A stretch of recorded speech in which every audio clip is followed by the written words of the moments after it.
Hello, everyone, and welcome back to the Monday Movie Club. This week, we are going to be talking about one of my personal favorite movies, a perfect blend of video games, comic books, and Edgar Wright genius. It's Scott Pilgrim versus the World, as I've got behind me. And here to talk about it with me is my very good friend and podcast host, Will Thomae. Will, how are you doing? I am doing great. Thanks for having me on. I Of appreciate it. course.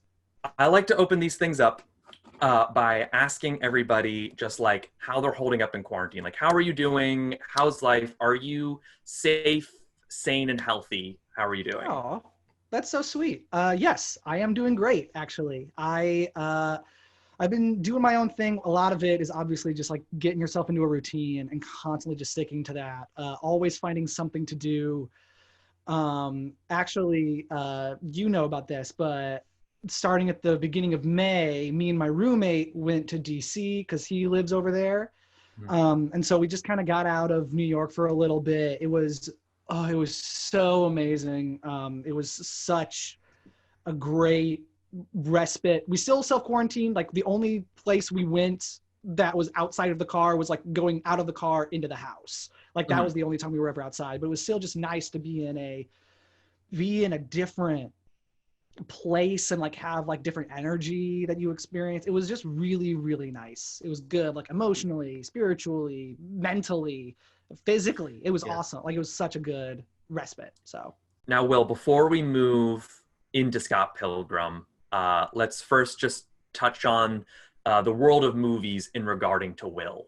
So, a cool. question that I've asked all my guests so far, and I like the question, is what is the first movie that you remember seeing in theaters?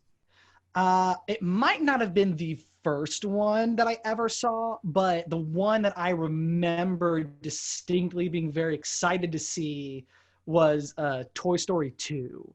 That was like the first movie that was like in a theater, and I was like, let's go watch it. I was so excited. So, Toy Story 2 is probably a big thing if you were also very excited and remember wanting to go see it in theaters.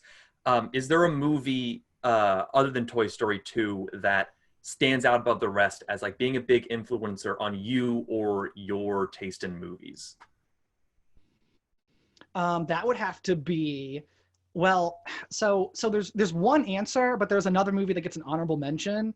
So the movie that really like impacted me was Star Wars Episode 5, The Empire Strikes Back. Hmm. That is such a huge part of my life because I remember my dad sitting me down and being like, "You're really gonna like this," and he put in the first Star Wars, A New Hope, which is the honorable mention because without A New Hope, I wouldn't have gotten into 5.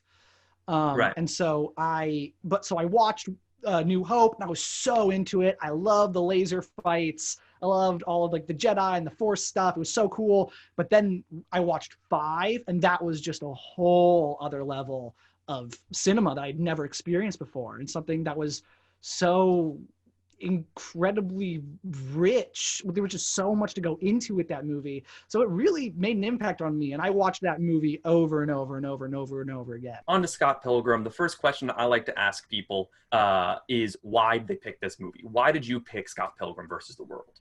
Because I think it's basically a perfect movie. Like it's just like every line, every scene is either a incredibly well constructed joke, or it tells us something about each of the other characters or about the world or about the story, and it just pushes the story forward. It's really basically perfect. Like the music is incredible. Mm. Edgar Wright knows what he's doing. Like he does not miss on these movies. You know, he just can craft a shot so well. All of the actors are so fun. Like Michael Cera, I know when he was first picked for Scott, I mean, a lot of the fandom really got in an uproar, and they were really uh, like not sure if it would work. And then like in theaters, it bombed. Like it really didn't do It well, did. and which is a It did shame because it's poorly. so good. Um, but like yeah, I think a lot of the actors brought something to the table that I think a lot of people weren't expecting, and it's really refreshing and fun just to like watch them be on screen and tell these silly dumb jokes in a very dry manner. It's so fun. It's Yeah. so fun. Yeah. Do you want for us to give a quick, like brief, spoiler-free synopsis or like an elevator pitch of this movie for people that might be watching this and haven't watched it yet? Uh, I can certainly try. It's crazy. Like this movie is insane. But basically, the elevator pitch for it is it's set in Canada. It follows this guy named Scott Pilgrim, and he plays in a band. He plays bass in the Sex Bombs, and when the film begins, he's dating a high schooler, because I believe the opening line of the film is Scott Pilgrim is dating a high schooler.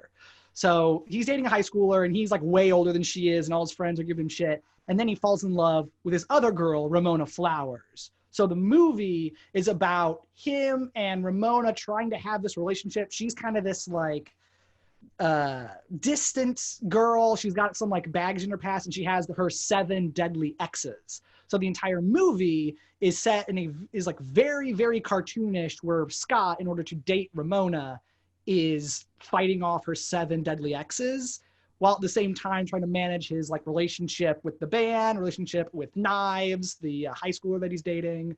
That's kind of the movie, is him trying to win the heart of Ramona Flowers, but really figuring out who he is along the way. He doesn't start off as a very nice person. He starts off as kind of a jerk. No, he's a major jerk. Gotta say, kind of an asshole. Yeah, Scott, and I don't think the movie hides that at all. Scott sucks. He does suck. He's dating a high schooler where everybody talks about how he's a womanizer. I want to say at this point, I kind of want to give just a general overview spoiler for the rest of the episode. I know I haven't done a general overview spoiler in the previous 3 episodes. However, this one, in order to fully talk about it, I don't think you can do so without spoiling a lot. Yeah, this movie's message is so tight, and the way that it resolves itself is so integral to what it's trying to say, that just general overview spoiler. So now that that's out of the way, one of the things I want to say is I think this movie, one of the things that's so interesting about it is it kind of is a commentary on like that nerd character who, like Michael Cera, like if you were to look at Michael Cera, you would say like, yeah, he's probably nerdy, sweet, like good guy. So this is a guy who thinks he's all of that, but everyone in the dialogue is constantly referencing how he's kind of a jerk, is a lady killer, has broken many hearts. And so he's doing that like nice guy act in the beginning. Mm-hmm. Yeah. I think it really is a statement on like these people who are like, they're like, oh, well, if I just am sweet, I'll get the girl. But like, it's not about the girl. It's about like their own validation and wanting to be validated. It's a real turnoff, and like it's a real jerk thing to do to people. Like he straight up plays Knives in the beginning. Like it's her first relationship. She says, I love you. And I believe he like she says, I'm in love. And he like blows it out of his face. Like he's such a dick, because it's not about them. It's about him, you know? Yeah. Everything is about Scott at the opening of this movie, and he's completely oblivious to the way that he's hurting other people too. It's made reference to when they're talking about all of his exes, and he's like, oh no, we're fine, and like they're not okay. Yeah, and like Kim is like giving him death stares across the party. But what I love about the movie too is that at the end, the movie's not about like the power of love, even though it's about relationships. It's because he earns the power of love.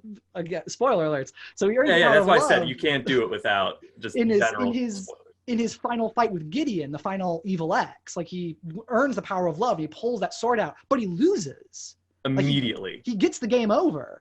But then when he goes back to do it with his with his second chance, he earns the power of self-respect, and that is what I think the movie's really about. You know, It's like, that's why I think it's so interesting. They pull it off so well, even though I believe the ending was changed from the original comic book. Yeah, I actually have a question about that. Have you ever seen the alternate ending to the movie? No, I haven't. I have not. I've been wanting to get my hands on it, but there's just been other stuff I've been watching, and I just didn't get the time. I think it's on YouTube most likely, because everything is.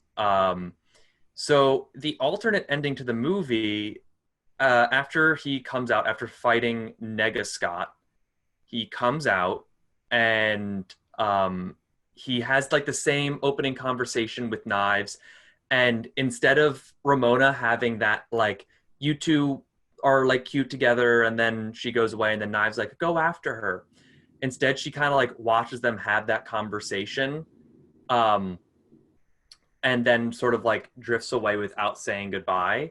And then Scott says like, hang on 1 second, Knives. He goes over to Ramona and is like, you're just gonna leave without saying goodbye. And they have this conversation where it's sort of like, I need to go be on my own. Like I didn't want people to get hurt. And they have like a very nice goodbye. And then he goes back with Knives, and the two of them go to the arcade again, and they start playing the video game. Mm-hmm. And then the same way that the movie ends with the continue 5, 4 with Bill Hader's voice over Right. it. It's the same thing, but instead it zooms in on the video game saying that. Gotcha. So he ends up with the opposite person. Yeah, very much less abstract in that one. You know. Yes. And I believe I'm pretty sure that's how the comics end, with him and Knives are together and not him and Ramona. Excuse me. Yeah, I believe so. What are your thoughts on that? Which ending do you think suits the movie more? Do you think he should end up with Ramona in the movie, or do you think they should have stuck to their guns before the the classic Little Shop of Horrors or like I Am Legend, where they show it to some audiences and like, that ending stinks, he should end up with the other one? Yeah, it's too hard of an answer, man. I mean, I think that they went with that particular ending because I think modern American audiences especially don't want to see this guy like pursue this girl this entire movie, and like we're really rooting for him, and then he just decides nah at the end of it. I feel like that feels like something to be desired, and I get it. But at the same time, like I like that Knives figured herself out, like she was hurt and like she had so much going on with her, and at the very end she's just like this like strong independent woman who's like, yeah, I don't need you. Like I thought I did, I don't, bye. Like I like that. I appreciated it, at least from that angle. So I think I would have kept the ending of the movie did, because I think they had some fun stuff that they played with. Yeah, I completely agree. I think while there are certain things about him ending up with Knives, because like justice for Knives sort of situation, I think for her own sake, she shouldn't end up with Scott. Like, as she says in this movie, like, I'm too cool for you. Yes. Also, I'm not okay with a 22-year-old dating a 17-year-old. I'm not on board with that. It's real grimy and gross, but you forget it because it's Michael Cera. But then you're like, oh yeah, right. That's right. So gross. He's my age and he's dating a 17-year-old. I think at the end of the day, Knives' story is done more justice, at least from the movie's perspective, this way. And I think that probably takes precedent over Scott. I think so. Yes, I think so. As with like any Edgar Wright movie, I think my favorite aspect of the creation of it is the editing. He never spares a second. Every transition from scene to scene is done in a clever way that a lot of directors would have just changed the scene. Instead, he's like, no.